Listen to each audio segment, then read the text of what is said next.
Hi, welcome to my movie my story.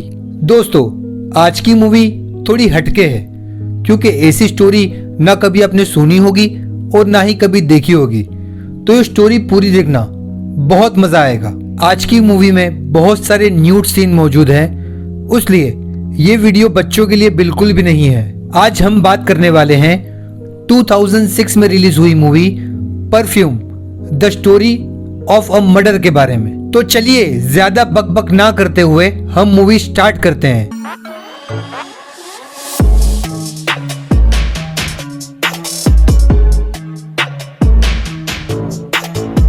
Movie की शुरुआत में हमें एक पुराने जमाने की जेल बताई जाती है जहां एक अधनंगे कैदी को जंजीरों से बांधा हुआ होता है। फिर वहां जेल के सिपाही आते हैं और इस कैदी को घसीटते हुए जेल की बालकनी में ले जाते हैं। ये कैदी कौन है और इसने क्या गुनाह किया है ये हमें नहीं पता, पर जरूर इसने कोई बड़ा गुनाह किया होगा, इसलिए इसे जंजीरों से जकड़ा हुआ है। बालकनी के नीचे बहुत सारे लोगों की भीड़ होती है और वो लोग इस कैदी को देखकर कातिल, कमीना, दरिंदा न जाने कैसी कैसी गालियां देने लगते हैं। तब जेलर वहां खड़े हुए एक जज को इसकी सजा का ऐलान करने के लिए कहता है। जज उस भीड़ के सामने ऐलान करता है कि कोर्ट ने इस कैदी को 2 दिन के बाद मौत की सजा देने का फैसला किया है, पर उससे पहले इस कैदी को सूली पर लटकाकर इसके हाथ पैर तोड़ दिए जाएंगे। ये सुनकर वहां खड़े सभी लोग चीखने चिल्लाने लगते हैं और खुश हो जाते हैं। मूवी के अगले सीन में हमें कुछ साल पहले की कहानी बताई जाती है जहां पुराने पेरिस का एक गंदा सा फिश मार्केट बताया जाता है जहां लोग मछली और गोश्त बेच रहे हैं और ये जगह बहुत ही गंदी और बदबूदार जगह है। यहाँ हम मछली बेचने वाली एक औरत को देखते हैं जो प्रेग्नेंट है और उसी वक्त उसे डिलीवरी पेन शुरू हो जाता है। वो औरत अपने मछली बेचने के टेबल के नीचे गंदी सी जगह पर सो जाती है और वहां एक बच्चे को पैदा करती है जो बच्चा मरा हुआ पैदा होता है। इस औरत के पहले भी 4 बच्चे मरे हुए ही पैदा हुए थे, इसलिए गुस्से में उस बच्चे को लात मारकर सड़ी हुई मछलियों के साथ कचरे में फेंक देती है। पर तभी उस बच्चे की सांसें चलने लगती है जिसका उस औरत को पता भी नहीं होता। वो समझती है कि इस बार भी उसने मरे हुए बच्चे को ही जन्म दिया है। वहां सड़ी हुई मछलियों की गंदगी की वजह से बहुत ज्यादा बदबू है और वो बच्चा उस गंदी बदबू को सूंघकर रोने लगता है। उस बच्चे की रोने की आवाज सुन वहां खड़े लोग उस बच्चे को कचरे में पड़ा हुआ देख लेते हैं और उसकी माँ को बुरा भला कहकर कोसने लगते हैं। दोस्तों, ये बच्चा वही था जिसे फांसी की सजा मिलने वाली थी। इसका नाम जॉन था और इस शख्स की 2 खासियतें थी। पहली ये कि गटर जैसी गंदी जगह पर पैदा हुआ था, इसलिए उसकी नाक या सूंघने की शक्ति बहुत ही पावरफुल हो गई थी। ये 1 किलोमीटर दूर से भी किसी भी खुशबू को सूंघ सकता था और उसे महसूस भी कर सकता था। और दूसरी खासियत ये थी कि जब भी कोई शख्स इसे खुद से दूर करता तो उस शख्स की किसी ना किसी वजह से मौत हो जाती थी। उदाहरण के तौर पर इसकी खुद की माँ, जिसने गलती से ही सही पर लात मारकर इसको फेंक दिया था, उसे फांसी की सजा देकर मार दिया जाता है। फिर छोटे से जॉन को मैडम गेलार्ड के यतीम खाने में भेज दिया जाता है। मैडम गेलार्ड एक नंबर की लालची औरत है जो सिर्फ पैसों के लिए ही बच्चों को पालती है। यतीम खाने में और भी बच्चे हैं जिन्हें ये डर है कि जॉन बड़ा होकर उनकी जगह और खाने में हिस्सेदार बन जाएगा, इसलिए यतीम खाने के कुछ बच्चे मिलकर छोटे से जॉन को ढककर मारने की कोशिश करते हैं। पर तभी मैडम गेलार्ड आकर उन बच्चों को बहुत मारती है और छोटे से जॉन की जान बच जाती है। यतीम खाने के मुश्किल हालात से गुजरकर जॉन बड़ा होने लगता है। अब वो 5 साल का हो चुका है पर बोल नहीं पाता, मगर जॉन की सूंघने की शक्ति बहुत ज्यादा है। वो सूंघकर किसी भी चीज का पता लगा लेता है और रोज रोज नई नई चीजें सूंघकर उस खुशबू को अपने दिमाग में फिट कर लेता है। चाहे वो खुशबू हो या फिर बदबू, हर चीज की महक जॉन के दिमाग में फिट है। वो कई किलोमीटर दूर से किसी भी चीज को सूंघकर पहचान लेता था। अगले सीन में और थोड़ा बड़ा होकर जॉन दूर बहती नदी को सूंघ सकता है। नदी में रहने वाले मेंढकों को भी वो सूंघ सकता है। नदी के पत्थरों को भी वो दूर से सूंघ सकता है और नदी के मेंढकों ने जो अंडे दिए हैं वो अंडों की खुशबू भी कई किलोमीटर दूर से वो सूंघ सकता है। मतलब जोंग की सूंघने की ताकत दुनिया के किसी भी और आदमी से कई गुना ज्यादा है। पर जब जॉन 13 साल का होता है तब मैडम गेलार्ड यतीम खाने में जगह की कमी के कारण और पैसों की लालच में जॉन को जानवरों की खाल बेचने वाले आदमी को बेच देती है। पर जैसे ही मैडम गेलार्ड जॉन से दूर होती है, दो चोर गेलार्ड का गला काटकर उसके सारे पैसे लूटकर वहां से भाग जाते हैं। अब जॉन और थोड़ा बड़ा होता है पर जॉन का मालिक उससे बहुत ज्यादा मेहनत करवाता है और जॉन के साथ जानवरों जैसा सुलूक करता है। एक दिन अपने चमड़े की डिलीवरी के लिए जॉन का मालिक जॉन को शहर भेजता है। तब जिंदगी में पहली बार जॉन बदबू के अलावा कुछ अच्छी खुशबू और अच्छी दुनिया देखता है। बस यहाँ से इस कहानी में जान आना शुरू हो जाती है। जॉन अपने चमड़े की डिलीवरी करने के बाद चुपके से बाजार जाता है क्योंकि बाजार से उसे अच्छी खुशबू आ रही थी। जॉन एक दुकान के सामने जाकर खड़ा हो जाता है और खुश हो जाता है क्योंकि उस दुकान से उसे बहुत अच्छी महक आ रही थी। वो एक परफ्यूम शॉप है। जॉन वहां खड़े दुकानदार को परफ्यूम की एक बोतल उठाए हुए देखता है जो बहुत महंगा परफ्यूम है।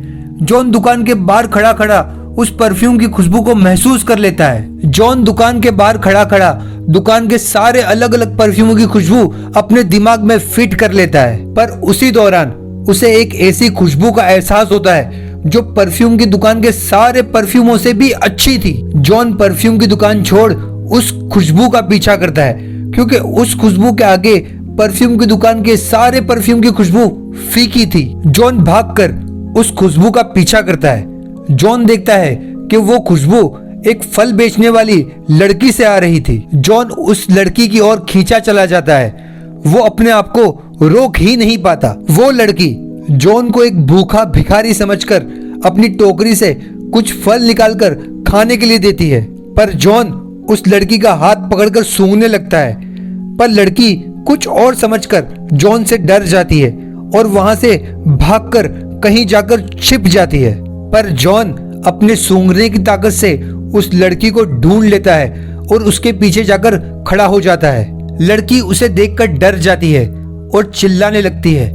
जॉन अपने हाथ से उस लड़की का मुंह दबा लेता है।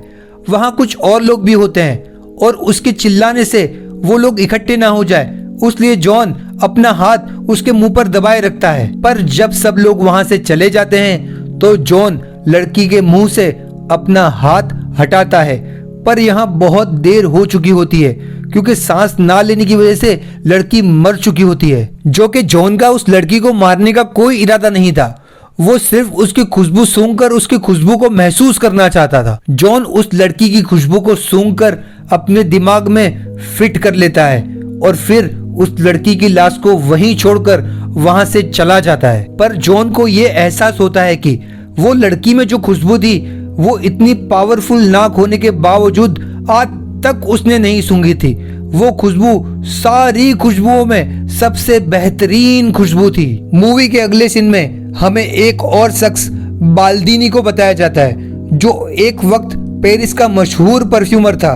पर दूसरे नए परफ्यूमरों के आने की वजह से इसका काम कम हो चुका था। अब वो दूसरों के बनाए हुए परफ्यूम की कॉपी बनाकर अपना गुजारा कर रहा था। एक दिन बाल्दीनी अपनी दुकान के बेसमेंट में किसी और के बनाए हुए परफ्यूम की कॉपी बनाने में मशगूल था। बहुत मेहनत करके भी वो परफ्यूम की कॉपी बना नहीं पा रहा था। तभी जॉन अपने चमड़े की डिलीवरी करने के सिलसिले में उस शख्स के पास आता है। वहां जॉन उस शख्स के बेसमेंट में रखे सारे परफ्यूमों की खुशबू को सूंघकर अपने दिमाग में फिट कर लेता है। जॉन बाल्दनी के जिस्म से आ रही खुशबू को सूंघकर कहता है कि वो ऐसा परफ्यूम बना सकता है क्योंकि उसे पता है कि उस खुशबू में कौन कौन सी खुशबुएं मिलाई गई है। बाल्दनी जॉन का मजाक उड़ाता है और कहता है कि मैं कई बरसों से ये काम कर रहा हूँ। जो चीज मुझे समझ नहीं आ रही है वो भला तुम्हें कैसे समझ आ सकती है। पर जॉन कुछ ही देर में वहां पड़ी खुशबुओं की कुछ कुछ क्वांटिटी मिलाकर वैसा ही परफ्यूम बना देता है जो बाल्दनी नहीं बना पा रहा था। बाल्दनी परेशान हो जाता है। वो कहता है कि तुमने इतनी देर में इतना अच्छा परफ्यूम कैसे बना दिया? जॉन कहता है मैं इससे भी अच्छे परफ्यूम बना सकता हूँ। बाल्दिनी जॉन को काम की ऑफर करता है, पर जॉन कहता है तुम्हें मुझे चमड़े वाले ग्रीमल से आजाद करवाना होगा। बाल्दिनी जॉन को चमड़े वाले ग्रीमल से ऊंची कीमत में खरीद लेता है, पर उसी रात ग्रीमल शराब के नशे में नदी में गिरकर मर जाता है। फिर कुछ दिनों के बाद जॉन की वजह से बाल्दिनी के परफ्यूम पूरे पेरिस भर में मशहूर हो जाते हैं और बाल्दिनी का धंधा फिर चलने लगता है। अब बाल्दिनी जॉन को परफ्यूम बनाने के कुछ राज बताता है। वो कहता है कि हर परफ्यूम की 3 नोट या 3 खुशबुएं होती है और हर नोट या हर खुशबू के पीछे 4 अलग अलग खुशबुओं का मिश्रण होता है, मतलब टोटल 12 खुशबू। और इन 12 खुशबुओं को इंसान आराम से पहचान सकता है, पर इनसे हटके कोई शख्स अगर 13वीं खुशबू बना ले तो दुनिया का कोई भी शख्स उस खुशबू से बनाए हुए परफ्यूम की कॉपी नहीं कर पाएगा। ये बात जॉन के दिमाग को सोच में डाल देती है। वो सोचता है कि वो ये काम जरूर करके दिखाएगा। जॉन बाल्दिनी से रिक्वेस्ट करता है कि मुझे ये सारे तरीके सीखने हैं। बाल्दिनी को भी जॉन से बहुत फायदा हो रहा था, इसलिए बाल्दिनी जॉन को खुशबू बनाने के सारे तरीके सिखाने के लिए तैयार हो जाता है। अगले दिन बाल्दिनी 10,000 ताजा फूल मंगवाता है और उन फूलों को अपनी इत्र बनाने की मशीन में डालता है और जॉन को उन फूलों से इत्र बनाने का तरीका बताता है। कुछ दिन के बाद बाल्दिनी देखता है कि जॉन रो रहा होता है। वो जॉन को पूछता है कि क्यों रो रहे हो? जॉन बाल्दिनी से कहता है तुम एक नंबर के झूठे हो, तुम्हारी मशीन ठीक से काम ही नहीं कर रही है। मैं इस मशीन से लोहे की और कांच की खुशबू को निकालकर बोतल में बंद नहीं कर सकता हूँ। ये कहकर जॉन बेहोश हो जाता है।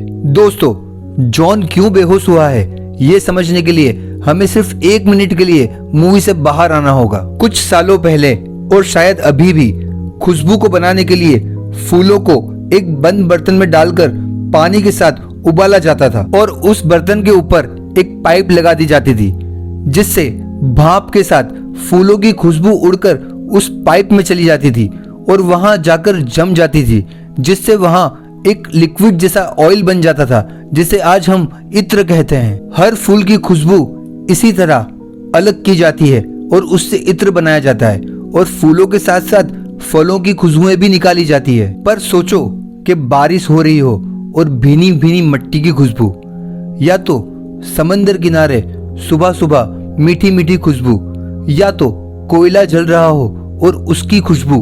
हम ये खुशबुओं को बोतल में कैसे बंद कर सकते हैं? या तो हम कहें कि जॉन की उस फल वाली लड़की की खुशबू, उस लड़की की खुशबू को हम भला बोतल में कैसे बंद कर सकते हैं? चलिए दोस्तों, हम फिर मूवी पर चलते हैं। जॉन यहाँ पर बेहोश है और बाल्दिनी परेशान है। वो सोच रहा है कि अगर जॉन ने काम करना बंद कर दिया तो वो नए नए परफ्यूम कैसे बनाएगा। इसके बाद के सीन में जॉन बाल्दिनी से परफ्यूम बनाने का या खुशबू बनाने का कोई और तरीका है या नहीं ये पूछता है। बाल्दिनी जॉन को जानवरों की चर्बी से उनके जिस्म की खुशबू निकालने का तरीका बताता है और ये सीखने के लिए जॉन को ग्रीस जाने के लिए कहता है और बदले में जॉन से 1000 परफ्यूम बनाने के फॉर्मूला ले लेता है। बाल्दिनी जॉन को ग्रीस भेज देता है। जॉन वहां जाकर काम सीखेगा, पर जॉन के जाते ही बाल्दिनी का घर टूट जाता है, जिसमें बाल्दिनी भी दब के मर जाता है। ग्रीस जाते वक्त जॉन को जिंदगी में पहली बार आजादी का एहसास होता है। अब वो किसी का गुलाम नहीं है और अपने फैसले वो खुद ले सकता है। चलते चलते जॉन के सामने 2 रास्ते आते हैं। एक गांव में होकर ग्रीस जाता है और दूसरा पहाड़ी से होकर ग्रीस जाता है। जॉन पहाड़ी वाले रास्ते को चुनता है। रास्ते में उसे एक गुफा नजर आती है। वो गुफा में चला जाता है और कई दिनों तक आराम करता है। नींद में जॉन को उसी फल वाली लड़की का ख्वाब आता है और जॉन घबरा कर उठ जाता है। अगली सुबह वो ग्रीस के लिए रवाना हो जाता है। रास्ते में उसे वैसी ही खुशबू आने लगती है जैसी खुशबू उस फल वाली लड़की में से आ रही थी। वो देखता है तो बग्गी में एक खूबसूरत लड़की जा रही होती है। जॉन उस खुशबू के साथ साथ उस लड़की का पीछा करता है और ग्रीस पहुंचता है। जॉन उस लड़की का पीछा करते करते एक महल में पहुंचता है, जो महल ग्रीस के एक अमीर शख्स रिचिस का होता है और वो खूबसूरत लड़की लोरा रिचिस की बेटी होती है। इसके अगले सीन में खुशबू बनाने के नए नए तरीके सीखने के लिए जॉन ग्रीस में एक औरत के वहां काम करने लगता है और उस औरत का हस्बैंड जॉन पे कड़ी नजर रखता है। जॉन उस औरत से जानवरों की चर्बी से खुशबू निकालने के 2 नए तरीके सीखता है, जिसमें से पहले तरीके का इस्तेमाल वो अपने साथ काम करने वाली लड़की पर करता है, जिसमें जॉन उस लड़की की डेड बॉडी को एक बड़ी टैंक में जानवरों की चर्बी के साथ उबालता है, पर वो लड़की की खुशबू निकालने में कामयाब नहीं हो पाता। दूसरे तरीके के लिए जॉन शहर की तवाइफ के पास जाता है और उसे पैसे देता है। तवाइफ उसे अपने घर ले जाती है। तवाइफ जॉन को एक आम ग्राहक समझकर अपने कपड़े उतारने लगती है, पर जॉन कहता है मैं ये सब नहीं करना चाहता हूँ, मैं तुम्हारे शरीर पर चर्बी लगाकर तुम्हारे शरीर की खुशबू लेना चाहता हूँ। पर जब तवाइफ जॉन के पास नुकीले हथियार देखती है तो इस काम के लिए मना कर देती है। तभी जॉन उसे पीछे से वार करता है और उसे मार देता है। फिर जॉन उस तवाइफ को मार के उसके बाल काट देता है और उसके शरीर पर चर्बी का लेप लगाकर एक कपड़े में लपेट देता है। फिर कुछ देर के बाद कपड़ा हटाकर उसके जिस्म पे से सारी चर्बी उखेड़कर एक बर्तन में बंद कर देता है और बाल्दीनी के तरीके से तवाइफ के जिस्म की खुशबू निकालने में कामयाब हो जाता है। उस खुशबू को जॉन उस तवाइफ के कुत्ते पर आजमाता है। कुत्ता भागता हुआ जॉन के पास आ जाता है। फिर जॉन जैसे बाल्दीनी ने बताया था उसी तरह 13 बोतल का एक सेट तैयार करता है, मतलब हर बोतल के लिए एक मर्डर। मूवी के अगले सीन में वो खूबसूरत लड़की लोरा की बर्थडे पार्टी में सब लड़के लड़कियां मिलकर छुपन छुपाई खेल रहे थे। वह मौका पाकर जॉन भी घुस जाता है। फिर मौका पाकर लोरा पे हमला करता है, पर वो बच जाती है। पर पार्टी से 2 जुड़वा बहनें गायब हो जाती है। फिर हमें दिखाया जाता है कि जॉन उन 2 लड़कियों को मारकर अपने सेट की पहली 2 बोतल तैयार कर लेता है। फिर उन 2 लड़कियों की लाश शहर के तालाब में नंगी हालत में मिलती है। इसके बाद पूरे शहर में लड़कियों की मौत का सिलसिला शुरू हो जाता है और लोग डर कर अपने घरों के बाहर ताले लगाने लगते हैं ताकि उनकी बेटियां महफूज रह सके। मगर जॉन 12 बोतल का सेट तैयार कर लेता है, मतलब उसने 12 लड़कियों को मारकर उनके जिस्म की खुशबू निकाल ली है और इन 12 बोतलों को एक बड़ी बोतल में मिला देता है। दूसरी ओर लोरा का बाप रिचिस एक अमीर शख्स है। सेना का एक ऊपरी अधिकारी उसे कहता है कि ये जिन लड़कियों की भी मौत हुई है वो सब लड़कियां कवारी थी और उन लड़कियों के जिस्म पर कोई भी जोर जबरदस्ती का निशान नहीं मिला है। उस कातिल ने इन लड़कियों को सेक्स के लिए नहीं पर किसी और वजह से मारा है। फिर सब शहर वाले मिलकर चर्च में जाते हैं। चर्च के फादर सबको मदद करने का आश्वासन देते हैं, पर वहीं एक शख्स आकर उस कातिल के पकड़े जाने की खबर सुनाता है। ये सुनकर सब लोग खुश हो जाते हैं, मगर लोरा के बाप रिचिस को इस खबर पर यकीन नहीं होता क्योंकि वो अपनी बेटी लोरा को लेकर बड़ा फिक्रमंद है। आखिर वो एक बाप है। अगले दिन वो लोरा को लेकर ग्रीस छोड़कर दूसरे शहर चला जाता है। जॉन शहर से जा रही लोरा की खुशबू को दूर से ही महसूस कर लेता है और अपनी सूंघने की ताकत से लोरा का पीछा करना शुरू कर देता है। दूसरी ओर उस तवाइफ का कुत्ता अपनी मालकिन के कपड़े और बालों को जॉन के कमरे से खोद कर निकालता है, जिसे जॉन की मालकिन का हस्बैंड देख लेता है। वो जाकर पुलिस को बोल देता है। फिर पुलिस बाकी लड़कियों के बाल और कपड़े भी ढूंढ निकालती है। लोरा अपने बाप रिचिस के साथ किसी और शहर की होटल में है, पर रिचिस फिक्रमंद है। वो अपनी बेटी लोरा के कमरे को ताला मारकर उसकी चाबी अपने पास रखता है। अगले सीन में रात के अंधेरे में रिचिस के कमरे से चाबी चुराकर जॉन लोरा के कमरे में जाता है। अगले दिन सुबह जब रिचिस लोरा के कमरे का दरवाजा खोलता है तो वहां लोरा की लाश होती है। वो अपनी बेटी की लाश देखकर बहुत रोने लगता है। दूसरी ओर जॉन परफ्यूम की 13वीं बोतल बनाने में कामयाब हो जाता है। उस 13वीं बोतल को अपनी फाइनल बोतल में मिला देता है। अचानक से वहां पुलिस आ जाती है और जॉन को पकड़ लेती है और फिर ये स्टोरी 2 दिन बाद होने वाली जॉन की फांसी से स्टार्ट होती है। दूर दूर से लोग जॉन की मौत को देखने आते हैं, पर मौका पाते ही जॉन जेल में परफ्यूम की बोतल का ढक्कन खोल देता है। मूवी के अगले सीन में फांसी की जगह पर लोग जॉन का इंतजार कर रहे होते हैं। जॉन वहां एक राजकुमार की तरह गाड़ी से उतरता है और जल्लाद की तरफ आगे बढ़ता है। जल्लाद जॉन के पैरों में गिर जाता है और रोते हुए कहता है, ये कातिल नहीं हो सकता।